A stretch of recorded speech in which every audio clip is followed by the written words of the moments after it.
island is ours now. Accept it! I'll let the judge decide that, not you. Trespassing is a civil violation, Grant, Tessa Lang said, her voice smooth as the lake at dawn. But obstruction, that's criminal.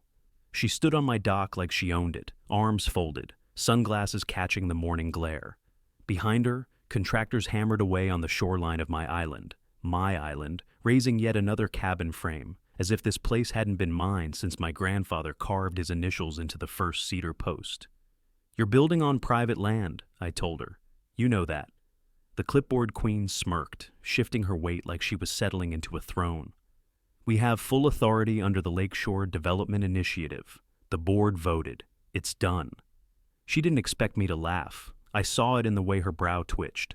Well, I said, stepping past her to watch another truck rumble up my trail. That's going to be a problem, because the land deed still pings back to my family trust, and the trust pings back to me. The enforcer in crimson stiffened, not a full crack in her confidence, just enough to show she hadn't planned for pushback. If you've ever had someone stand inches from something your family built and talk like they owned it, stay with me and hit the subscribe button. This is where everything snapped in half. And before we go any deeper, where are you watching from? Drop it below. I want to know how far this story travels. My name is Grant Ellison, I continued, and I know every inch of this island better than the veins in my own hands. My voice stayed calm, but my pulse thudded hard under the surface. You really should have checked the chain of title before you broke ground. The tyrant in heels waved a dismissive hand. We're revitalizing the lake, Grant. Your grandfather's private retreat is obsolete. The community needs revenue. The HOA voted unanimously. There it was, that word. Community. People love to wield it when they want to take what doesn't belong to them.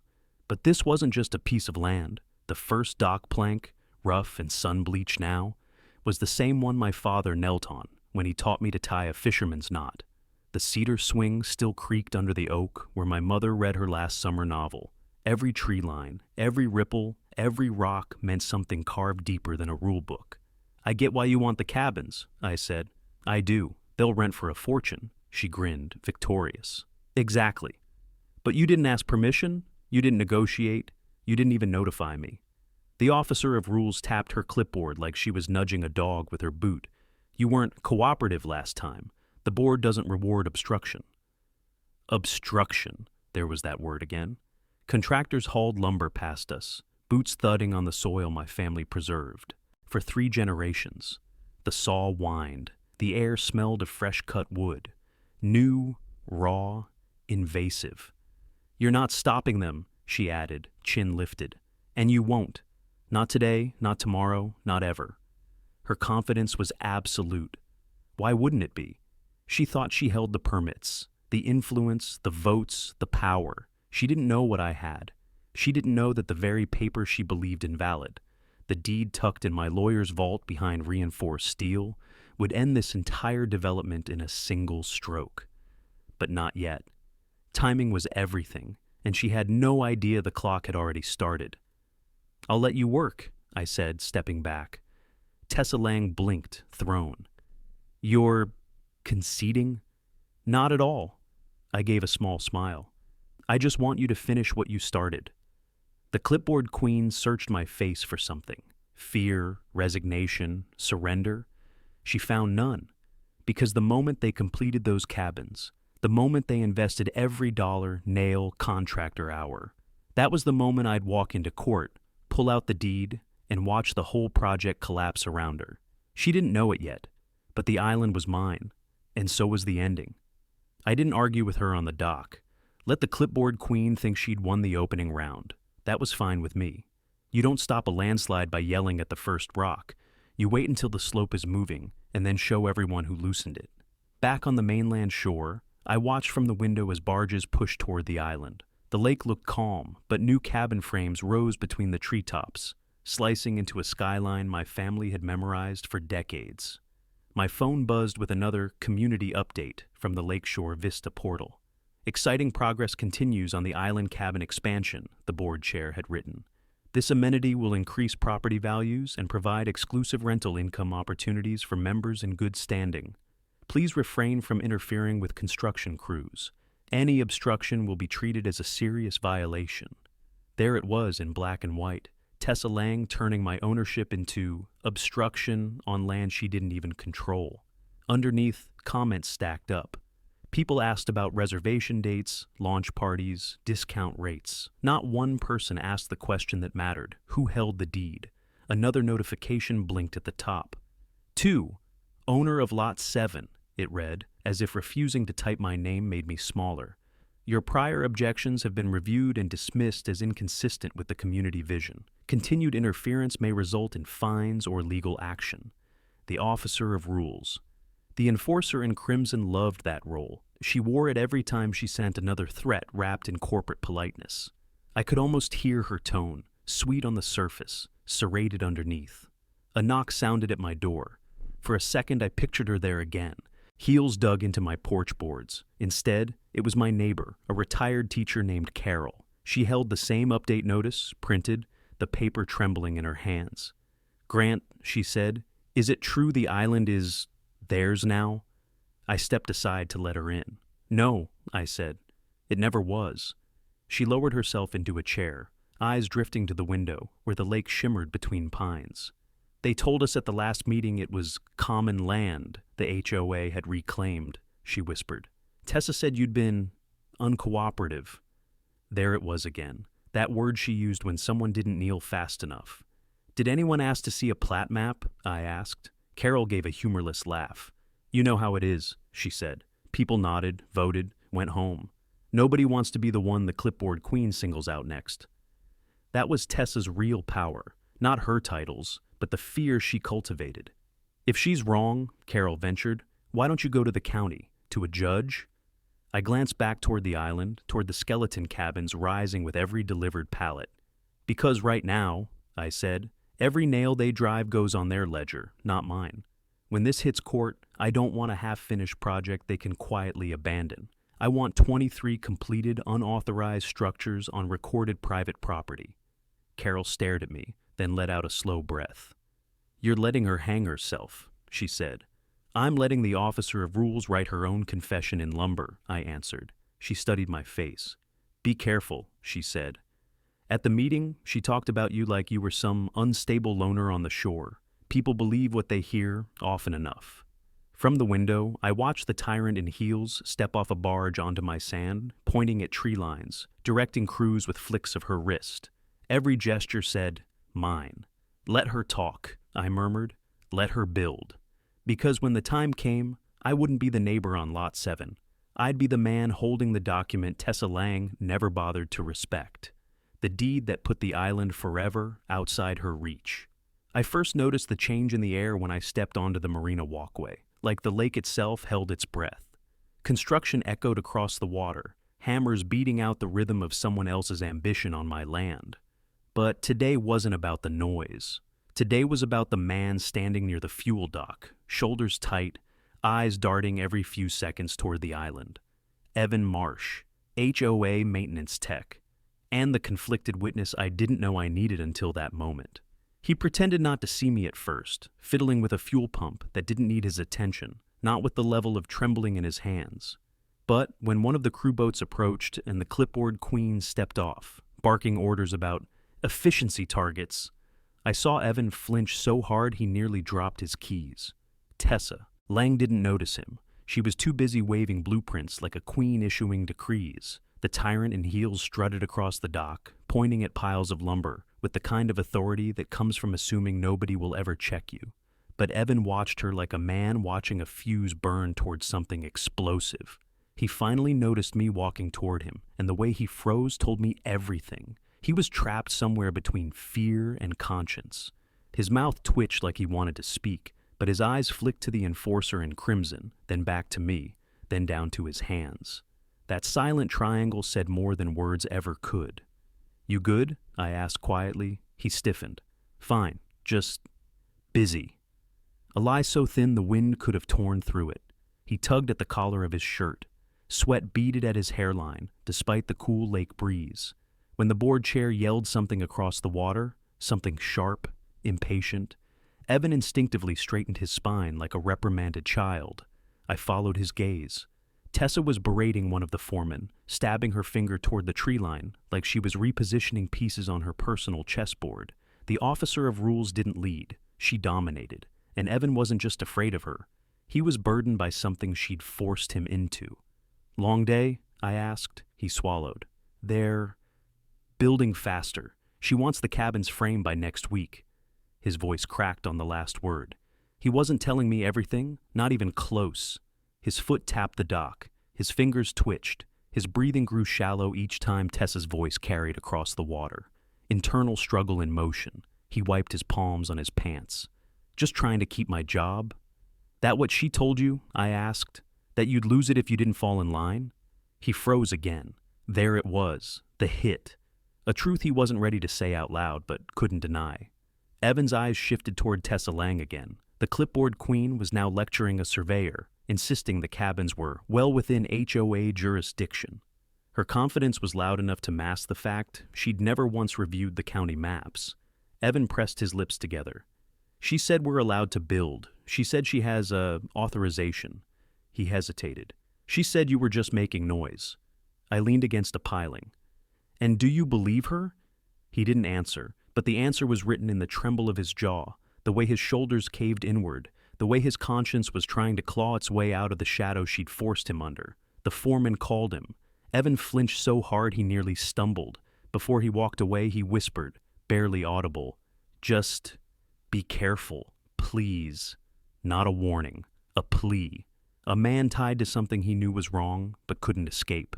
As Evan boarded the transport boat with the rest of the crew, he kept glancing back, toward me, toward the island, and toward the tyrant in heels, whose grip on him was visibly cracking. The lake churned slightly as the boat pulled away, and with it, I felt the first real shift in this war. Someone on the inside was beginning to break, not because of me, because of her. And that meant Tessa Lang had finally made her first mistake. The next morning, the lake wasn't calm. It was restless.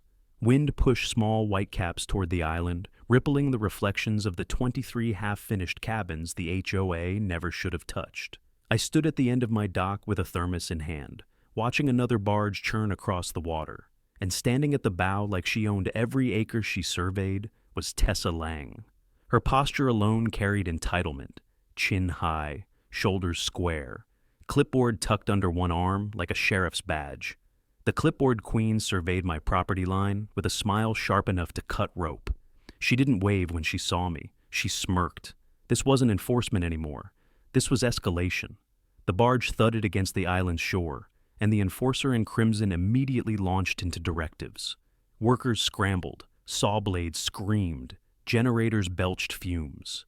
You'd think she was overseeing a corporate expansion instead of trespassing on privately deeded land. I could feel the tension in the lake air.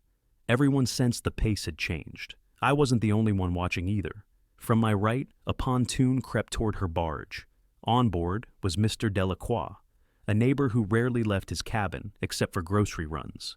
Today, though, he looked rattled, clutching binoculars and staring at the island like he was trying to solve a crime scene. He docked near my boat lift.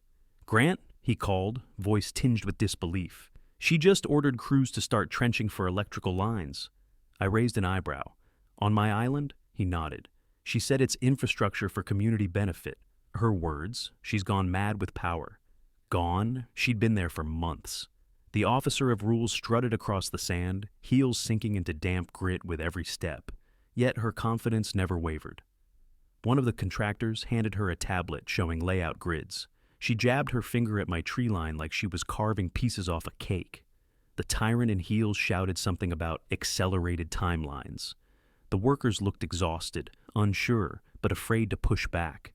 Delacroix whispered, "What are you going to do?" "Let her keep going," I said. He stared. "Grant, she's bulldozing your rights. Every board meeting recorded, every invoice sent, every cabin built," I said. "That's evidence." His jaw slackened, but he didn't argue. Instead, he asked the question the whole neighborhood had probably been murmuring behind closed doors. "Is it true? You actually own the whole island?" "It's in my family trust," I answered. "Always has been." "Then why won't you show her the deed?" A fair question, one I'd thought through from every angle. I pointed at the island as the clipboard queen measured distances with a contractor's wheel. Because she doesn't believe in documents, she believes in control. If I'd shown her the deed months ago, she would have manipulated the board into some fabricated historical claim. Now, she can't argue with 23 unauthorized structures on video. Delacroix let out a slow whistle. You're playing a long game. I'm playing the only game that stops her for good, I said. A truck backed up on the barge. Gravel clattered onto the sand. The enforcer in crimson clapped her hands, demanding faster progress. Workers hauled lumber like pack mules under her glare. Then something new happened. A county survey boat approached, cutting across the waves. And I didn't call them. 2 officials and windbreakers stepped onto the dock, scanning the island through a scope. Delacroix instinctively stepped back. Morning, one of them said. We received an anonymous tip about unauthorized shoreline modifications. Anonymous tip. Only one person seemed conflicted enough to make that call. Evan. The clipboard queen spotted the officials and marched toward the shore, voice carrying even over the engines. You have no jurisdiction here, she barked. Wrong words. Very wrong. The older surveyor flipped a badge lanyard. Ma'am, we absolutely do. Tessa Lang bristled, but she wasn't foolish enough to challenge a state authority. For the first time since this battle started, she hesitated. It was brief, less than a second, but I saw the crack form. The officer of rules turned away from them, shouting at the workers to stay on schedule. But her voice quivered, just enough to reveal someone who finally felt pressure she couldn't manage. I folded my arms. All escalation does is bring the fall faster. As the surveyors continued documenting the shoreline disturbance, I noticed Evan on the barge, eyes flicking between me and Tessa Lang, guilt etched into every line of his face. He wasn't just conflicted anymore, he was choosing a side, and Tessa didn't even notice. The state survey boat's visit changed the weather in Lakeshore Vista more than the wind ever could. You could feel it in how conversations cut off when I walked by, in the way people stared longer at the island, in how even the clipboard queen slowed her cheerful progress updates. For the first time, a question hung over those cabins that Tessa Lang couldn't swat away with a memo. But questions weren't enough. I needed proof, clean, technical, undeniable. I drove into the county seat that afternoon, leaving the generators and saws behind. The land records office sat in a squat brick building, the kind nobody notices until their world shrinks to a boundary line. A clerk glanced up as I approached. Help you? Yeah, I need all recorded plats and CCR. Filings for Lakeshore Vista, plus the original survey and deed history on the island parcel 200 yards off their eastern shoreline, she typed, nails clacking against the keys. Parcel number 03-71-9, I recited from memory. My grandfather drilled it into me like a phone number. Check under Ellison Trust. Her eyebrows lifted just enough to say she recognized it. You're the owner? Beneficiary, I said, and a licensed surveyor. That last word changed her posture. People either bristled when they heard it or relaxed. She relaxed. She printed 2 stacks and slid them across the counter. HOA filings in blue, your parcel history in green. We've also digitized the original plat maps if you want to see them on the GIS terminal. I do. At the back of the room, a monitor flickered to life over a drafting table. I pulled up the county GIS overlay, lines snapping into place, roads in gray, structures in tan, water in blue, subdivision boundaries in gold. There it was. Lakeshore Vista, neatly boxed, every lot and easement recorded. And there was my island, floating just beyond the golden boundary like a stubborn afterthought. No HOA overlay, no CCR shading, no right-of-use hatch marks, just a clean parcel outline tagged Ellison Family Trust, pre-subdivision. I zoomed in until the cabins appeared as tiny tan rectangles on the satellite layer. The system recognized them as recent improvements, unpermitted, no associated project file. Every visible structure sat squarely on a parcel the HOA had never filed a single document to control. This wasn't just moral high ground. It was legal bedrock. At last, I had something solid. I exported maps and requested certified copies. The clerk stamped embossed seals onto the green pages with a small, knowing nod. You know this is going to stir things up, she said. That's the idea, I replied. Outside, heat rose off the asphalt. My phone buzzed with a new notification. Community alert from the board chair, it read. I opened it in the parking lot. Due to interference from outside agencies, Tessa Lang had written, minor delays may occur in the island cabin expansion. All necessary permissions have been secured, and any misinformation about ownership or authority is being addressed by our legal team. We encourage residents to disregard rumors from non-board sources. Translation. The officer of rules felt the ground shifting. If you've ever watched someone double down on a lie when the truth is closing in, you know that mix of anger and grim satisfaction. Part of you wants to scream, part of you wants to let them talk themselves into a corner. I slid into my truck, laid the certified plats on the passenger seat, and looked again at the GIS printout. The gold subdivision line ended several yards before the blue ring around my island. That tiny gap was everything. Jurisdictional, legal, undeniable. The tyrant in heels had 23 cabins rising on land. Her own filings proved she didn't control. Soon she'd have to explain that to a judge who didn't care how many community emails she'd sent.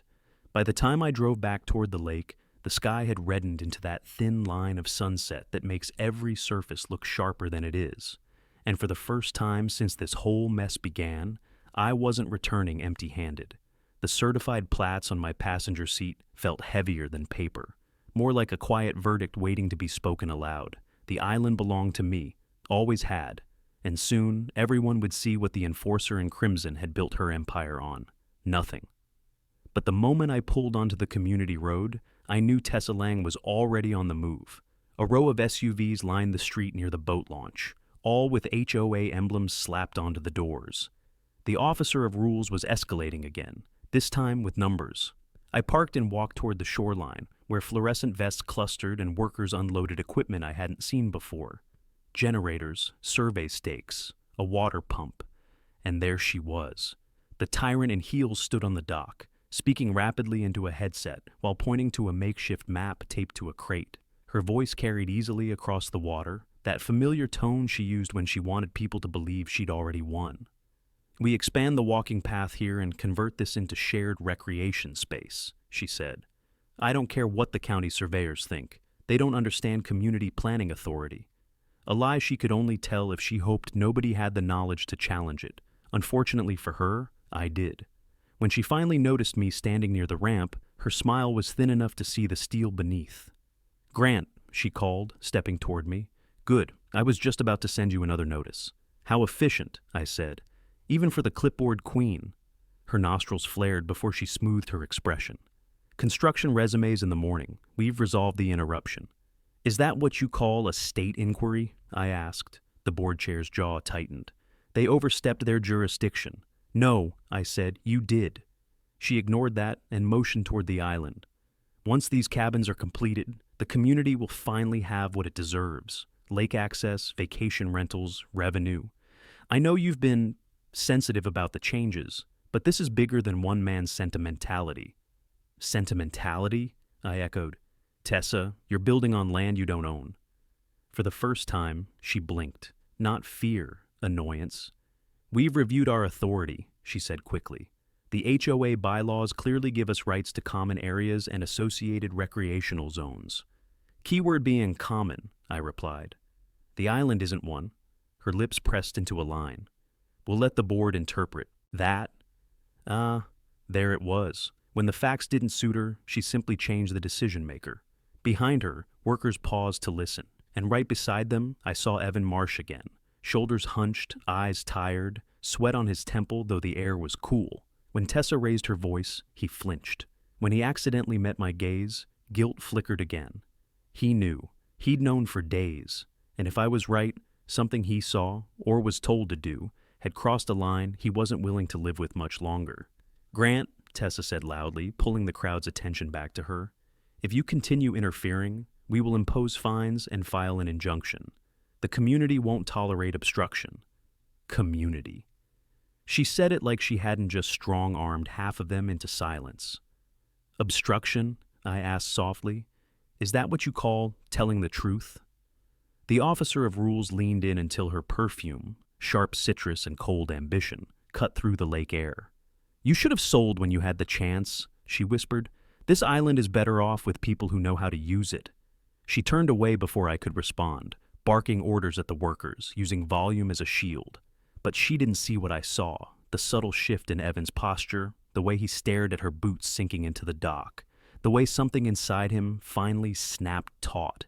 The conflicted witness was reaching his breaking point, and Tessa Lang, too consumed by her own momentum, didn't even realize her foundation was cracking. One more push, I thought. One more escalation from her. One more truth from him. And this entire structure she'd built, cabins, lies, authority, would collapse in front of everyone. The real fight hadn't started yet, but the fuse was lit. By sunrise, the lake was a sheet of dull silver, the kind of quiet that feels staged, unnaturally still before something breaks. I walked down to the dock with a thermos in hand, preparing for the next round of whatever the enforcer in crimson planned to throw at me. But before I even reached the last plank, I heard footsteps behind me, fast, uneven, nervous. Evan Marsh. The conflicted witness looked like he hadn't slept. His hair stuck to his forehead, his jaw tight, his eyes hollow in a way that said whatever he'd seen the clipboard queen do yesterday had followed him into his dreams. He glanced over his shoulder twice before speaking, as if Tessa Lang might materialize out of the fog wearing those predatory heels. "We need to talk," he said. His voice cracked. That alone told me everything. This wasn't about job anxiety anymore. This was confession-level urgency. I gestured toward the boathouse, the only place shielded from direct line of sight. Once inside, Evan closed the door behind him and leaned against it like he needed it to hold him up.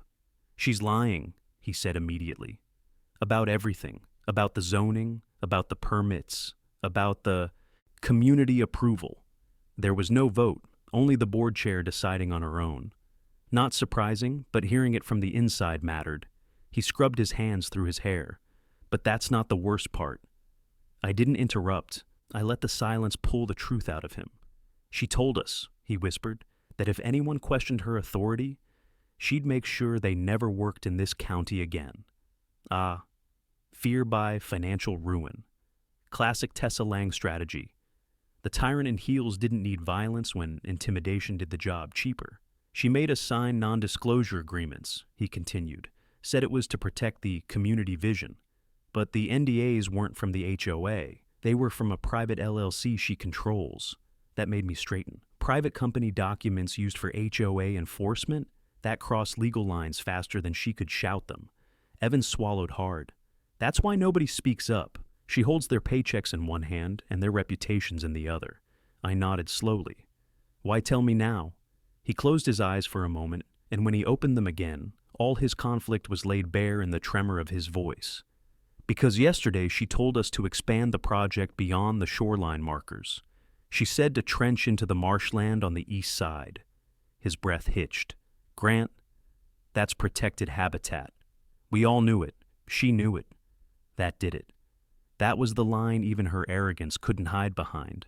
Protected land meant environmental violations, felonies, fines, shutdowns. And the officer of rules had given the directive verbally, thinking fear would keep the crew quiet, but fear had turned into something else. Guilt. Enough guilt to finally break him. He pulled a folded piece of paper from his pocket, hands shaking. "This is the site log for yesterday. I wasn't supposed to copy it, but I did." He handed it to me like it was a burning coal. Equipment timestamps, crew initials, trenching notes, coordinates matching the marsh boundary, a written confession disguised as routine field work. "And there's more," Evan whispered. "She's been doctoring the HOA newsletters, saying we have permits in progress. But we never filed anything. We've been building everything off the books." I let out a slow breath. "Do the other workers know?" "They know enough to be scared," he said. "But they don't know the land isn't hers. Not really." He raked a hand across his face. "I can't keep pretending. If this goes south, she'll blame all of us. She'll say we exceeded orders. She always does." He looked at me like a man hoping someone stronger might catch the weight he'd been carrying. "You're the only one who can stop her," he said. "And I want to help." There it was. The turning point. The moment the conflicted witness finally crossed the line from fear-filled observer to critical ally. I nodded. "Then you need to be ready," I said. Because once this starts, she'll come after anyone she thinks talked. Evan's mouth tightened. She already does. Outside, an engine revved.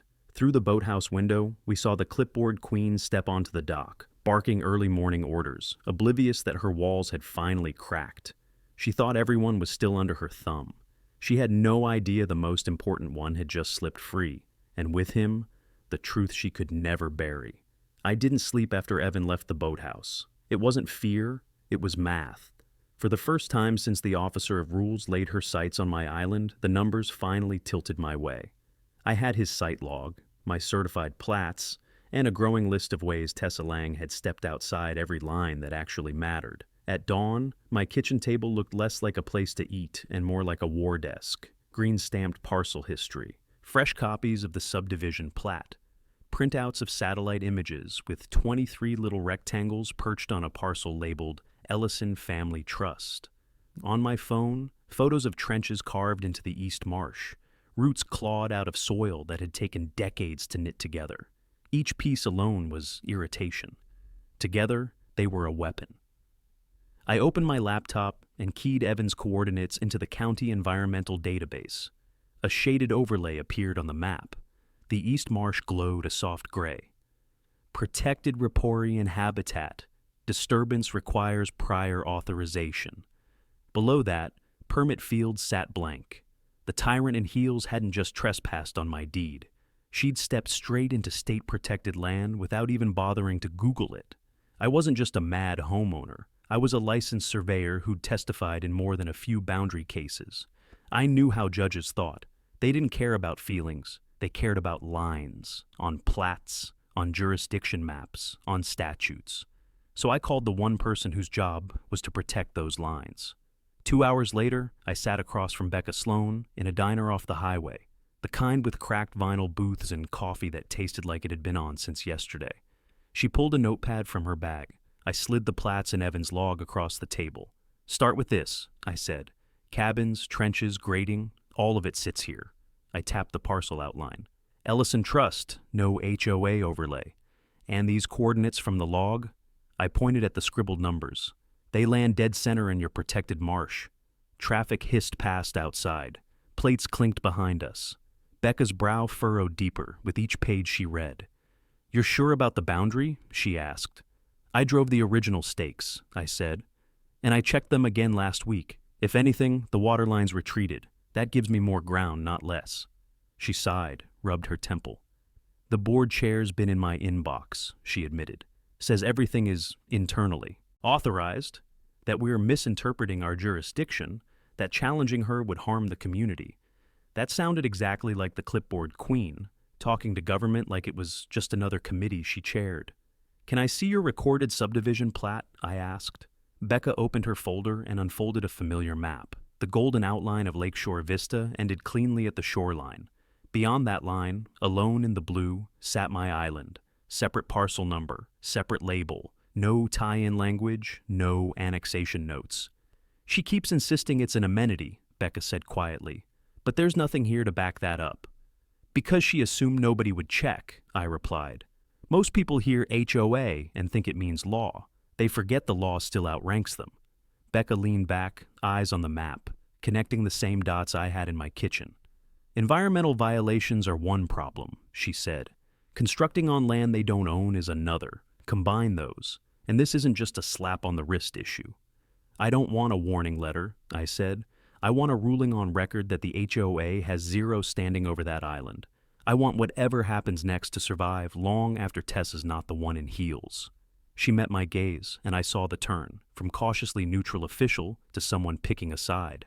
"Then we run this on 2 tracks," she said. "My office refers." We both knew that was where everything truly started today. By the time I pulled back onto Lakeshore Vista's winding road, the whole neighborhood buzzed with false confidence, the kind the enforcer in crimson fed them through weekly progress reports. I could almost hear her voice over the hum of generators on the island, glossy, decisive, dripping with authority she never actually had. But now I had something she didn't know existed yet: state involvement, environmental violations, and a witness ready to break open every lie she'd built her empire on. This part wasn't about confronting her. This part was about setting the stage, so when she finally fell, she'd take her entire paper crown with her. I parked at my house and carried the folder inside. My living room, usually silent, vibrated with the low-frequency rumble of distant construction. Each hammer strike across the water was another count added to her record, another unauthorized structure, another reason the judge wouldn't need more than a minute to understand what she'd done. Preparing for what came next meant assembling every piece that would survive cross-examination. Timestamps, satellite overlays, county plats, environmental codes, contractor logs, even weather reports proving the waterline recession that extended my parcel boundary. But preparation wasn't just paperwork, it was people, and the first person who mattered was Evan. I found him sitting alone on the far side of the marina, elbows on his knees, staring at the island like he expected it to catch fire under the weight of his guilt. When he looked up and saw me, he didn't flinch the way he used to. That internal conflict that once paralyzed him had shifted into something clearer, sharper. Resolve. He stood as I approached. Is it bad?" he asked quietly. "It's enough," I said. "More than enough." Evan exhaled shakily, rubbing his palms together. "She's doubling down. The clipboard queen held a mandatory crew meeting this morning, told everyone we were on a historic deadline and anyone slowing progress would be removed from the project. And she said that in front of witnesses?" "Yes." He looked toward the water. 24 of them. "Perfect. Fear-based control is loud. Documented authority is quiet. Judges prefer the second." "Evan," I said, "are you ready for what happens when she figures out someone talked?" He swallowed hard, but didn't look away. "She already suspects me." That didn't surprise me. The tyrant in heels always sniffed out weakness, but she never anticipated loyalty shifting away from her. "What did she do?" I asked. He hesitated. "She told me she'd reviewed my hours, and that discrepancies might affect my employment. She emphasized that the board chair could recommend contractors for future jobs, or blacklist them. Classic Tessa Lang intimidation, veiled threats delivered with a smile sharp enough to draw blood. "You're doing the right thing," I said, "and when this goes to court, you won't be alone." His shoulders slumped, but not in defeat, in relief. Next, I needed the community, not all of them, just enough to break the illusion that everyone supported her. So I went door to door, not to argue, but to listen. People spoke quietly, glancing around like they expected the officer of rules to appear from behind the hedges. They told me about fines for lawn heights that didn't match community standards, citations for porch colors she personally disliked, sudden rule changes targeting anyone who questioned her authority. One neighbor whispered, "She scares people, Grant. We never had problems until she became president." Another said, "We thought she was ambitious. We didn't realize she was trying to build her own kingdom." A third simply pointed at the island. That's too far." None of them knew the legal truth yet, but once the judge saw the deed, once the state filed environmental violations, once Evan testified, support would shift faster than Tessa could write another newsletter. By late afternoon, I'd collected statements, voluntary ones, nothing coerced, all describing patterns of abuse and governance, all corroborating her hunger for control. Every piece mattered. I returned home as the sun dipped behind the tree line, the cabins casting long shadows across the water like crooked tombstones of her ambition. The clipboard queen strutted along the shoreline, comparing two sets of plans, completely unaware that her workers watched her with retreating loyalty. And standing on the dock, silhouetted in that dying light, was Evan, waiting, hands in pockets, no longer shaking. "You ready?" he asked. "Yes," I said. "Tomorrow, we stop her momentum." He nodded slowly. "And after tomorrow." I looked at the island, at the cabins that would soon become evidence instead of assets. "After tomorrow," I said, "we bring the whole thing to court." And that was the truth. The preparation phase was over. The trap was built. The fuse was burning. All that remained was letting the tyrant in heels take her final step. Right into the fire she'd lit herself. By morning, the lake felt different. Not calm, not restless, but charged. Like every ripple carried a warning. Today wasn't about gathering evidence anymore. Today was about positioning the final pieces. So, When the officer of rules stepped into the courtroom, she'd already lost before she opened her mouth. I stood on my dock long before the crews arrived, watching fog cling to the island. 23 cabins rose like a crooked skyline, silent, incomplete, and completely illegal. Soon each one would be a separate count on the record. Not a project, not an amenity. Just a collection of violations stacked higher than the clipboard queen's ego. A motor sputtered in the distance. Her barge. The enforcer in crimson stood at the bow, headset on, pointing at the island like she was directing a military landing. Behind her, a swarm of workers slouched with the slump of people who no longer believed in the person shouting at them. When she spotted me, she raised a hand. Not a wave, but a gesture dripping with condescension. "Grant," she called, voice echoing over the water. "We're entering the final phase of development. I expect no interference today." Interference. That word tasted more desperate coming from her now. I didn't respond. I didn't need to. The best position you can take before a confrontation is silence, because it forces your opponent to reveal every insecurity. And she did. Within minutes of docking, the board chair began issuing frantic instructions. "Double the crew on cabin 3. Reroute the trench line. Fast-track the concrete delivery." Speed, panic's favorite disguise.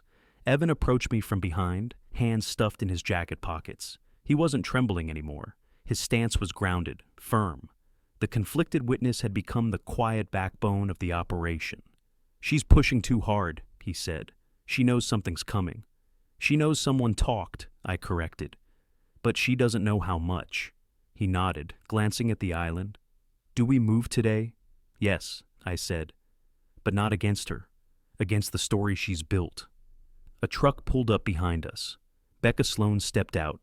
Clipboard tucked under one arm, camera slung across her shoulder. The environmental officer had the look of someone ready to put her boot down on a violation big enough to echo through her department for years. "You weren't kidding," she said as she looked toward the shoreline. "Those structures are blatant, and trenching into the marsh, that's not a mistake. That's intentional." "It gets better," I said, handing her the updated logs Evan had given me this morning. She accelerated the excavation despite the state warning. Becca scanned the papers, her eyes narrowing. "This is enough to open a case, and enough to freeze further construction immediately." That was the moment I'd been waiting for. "Do you want to do the honors?" I asked. She smiled tightly. "Happily." We boarded her boat and headed toward the island. As the engine cut through the fog, every worker on the shore turned to watch. Some looked hopeful, some looked afraid. All of them looked tired of pretending the clipboard queen had everything under control. Tessa Lang stood with her back to us, lecturing the foreman. When she finally turned, her expression flickered. Annoyance first, then confusion, then a brief, sharp fear she tried to smother under a professional smile. "Good morning," she said coldly. "This area is restricted to authorized personnel." Becca held up her badge. "I'm exactly where I need to be." Tessa opened her mouth, likely to spin some legal-sounding lie, but Becca continued before she could breathe. "Effective immediately, all construction activities on this site are ordered to halt pending formal investigation into environmental violations and land jurisdiction infractions." Silence slammed across the island. Workers froze. Birds scattered. Even the wind seemed to pause to listen. Tessa's face drained, then flushed bright with anger. "You can't do that! This is HOA authorized land." "It's protected state land," Becca countered.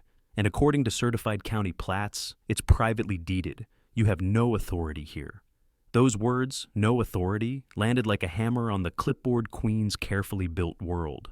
She stepped toward me instead, voice shaking. "You did this. You and your little mutinous crew." "Truth did this," I replied. "You just helped it along." Behind her, Evan stood among the workers, his chin lifted, his fear finally gone.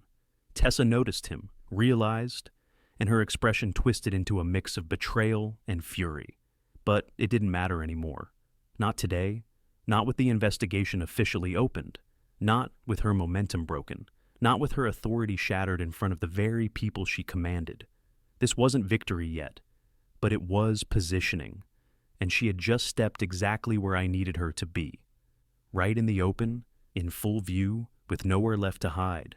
The courtroom smelled like old varnish and tension, thick, unmoving, the kind that clung to people who expected a spectacle but didn't yet know who would fall. The benches filled quickly. Cabin owners, workers, longtime residents, reporters clutching bright mics, and neighbors who'd whispered for months that something about the officer of rules felt off. And in the middle of it all sat Tessa Lang, chin lifted, posture stiff, wrapped in a deep red blazer that made her look like the enforcer in crimson preparing for ceremonial war. She didn't glance toward me. She didn't have to. Her stillness alone promised retaliation. This wasn't an HOA meeting. This wasn't a negotiation. This was public judgment, exactly where I needed her. Judge Bramwell entered, robes sweeping, glasses low on his nose.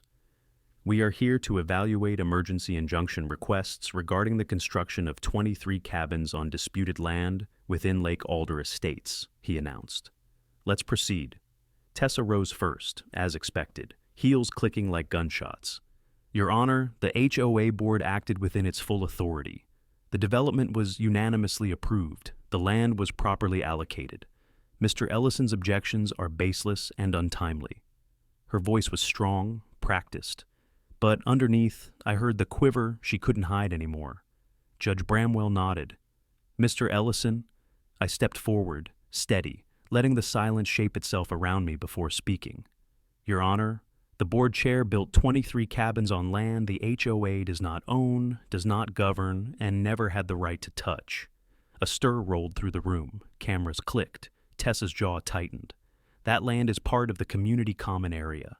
"No," I said, pulling a single sheet from the folder Becca had verified.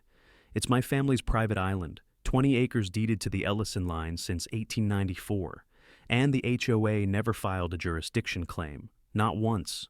A murmur erupted. Even the reporters shifted for better angles. Tessa shot to her feet again. "Forgery! That deed could say anything." The tyrant in heels was unraveling. Finally. Becca stood from the second row, badge flashing. "Your Honor, the State Environmental Office independently cross-referenced that deed last night. It's valid, and the constructions violate protected shoreline regulations."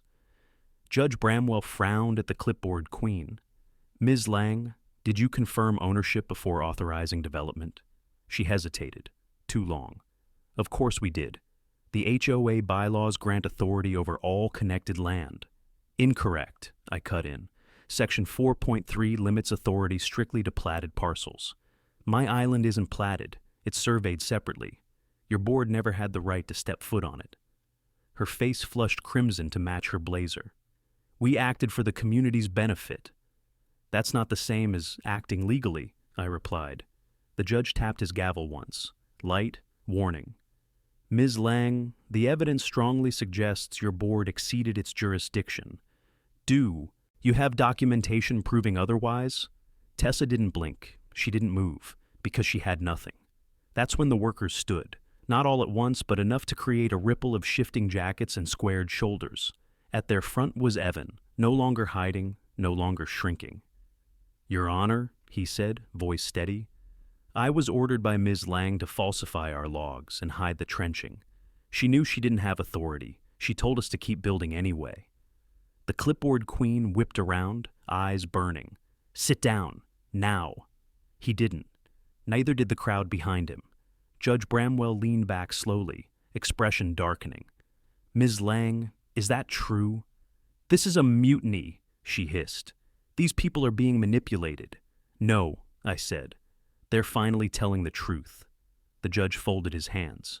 "Given the testimony, the deed, the environmental evidence, and the lack of any legal basis for your actions, I am issuing an immediate injunction halting all construction. Furthermore, this matter will proceed to criminal review regarding unauthorized development, environmental harm, and misuse of HOA authority."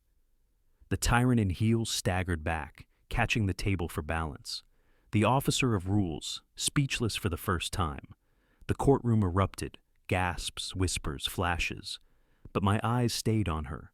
The board chair who had bullied, threatened, and steamrolled everyone had finally met a rule she couldn't bend, a rule called accountability. And this public reckoning, this fall in front of everyone she once controlled, was only the beginning of what awaited her next. The injunction didn't end it. It just slowed the bleeding long enough for the real surgery to begin. Over the next months, what started as just a property dispute turned into an autopsy of how one woman twisted the association into her own kingdom. Reports piled up, witnesses stepped forward, audits landed on desks, and the same name sat at the center: Tessa Lang. The clipboard queen tried everything. Statements to local news about disgruntled owners, emails claiming she was the victim of a smear campaign, closed-door meetings with the remaining board where she tried to reclaim that icy authority. But the shine was gone. Once people watched the enforcer in crimson get dressed down in open court, her spell broke. The county prosecutor filed charges on the environmental violations first. Those were easy. Photos, maps, statutes, trenches carved into a marsh she had no right to touch.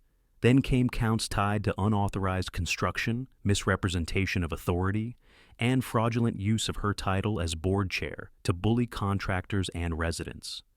I didn't sit through every hearing because I enjoyed watching the tyrant in heels unravel, but because I needed to see this through for my grandfather, my parents, and everyone who'd been too afraid to push back when she first started tightening the screws. The day of final judgment, the courtroom filled again. Reporters crammed the back wall, neighbors lined the benches. Evan sat in the second row, shoulders squared. Becca took a seat beside the county attorney, the stack of plats and reports between them like a shield of paper. When they brought the officer of rules in, she wasn't in her power blazer, no heels, no clipboard, and just a plain jumpsuit, wrists cuffed in front of her. She still tried to walk like nothing touched her, but the echo of metal against tile told the truth. The judge went through every count and every statute. He talked about how she'd misused her position, intimidated homeowners, weaponized fines, and crossed the line into criminal conduct by building on land she knew she didn't control. In the end, her sentence wasn't measured in fines, but in years.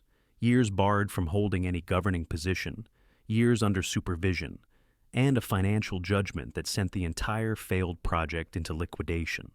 Those cabins she'd bragged about became assets to be dismantled or sold to make restitution. And the island? That came back to me in writing. Black ink on white paper. Stamped so many times there was no room left to question it. The court didn't just affirm my deed. It ordered the HOA to remove all structures and restore the shoreline as closely as possible to its original condition. Watching the first cabin come down was strange. Part justice, part grief. Those buildings had never belonged there, but they still scarred the place I loved. As crews dismantled the last frame, the old juniper by the shore stood untouched, stubborn as ever, like it knew we'd outlasted her. One evening, when the generators were gone and the lake was finally quiet again, neighbors came over by boat with casseroles and awkward apologies. "We should have asked more questions," one of them said. "We let her scare us." "Not anymore," another added. "We voted to dissolve the old board and start over." Evan looked at me across the campfire someone built on the sand, the flames reflecting in the water. "You held the line," he said. "No," I answered. "We did." Later, as the stars came out over the island my grandfather trusted me to protect, I thought about everyone watching stories like this one. People who have been pushed around, intimidated, treated like their homes are just pieces on someone else's game board. If you want more stories of homeowners standing up to HOA tyranny, hit subscribe right now, share your story in the comments, and let me know where you're watching from.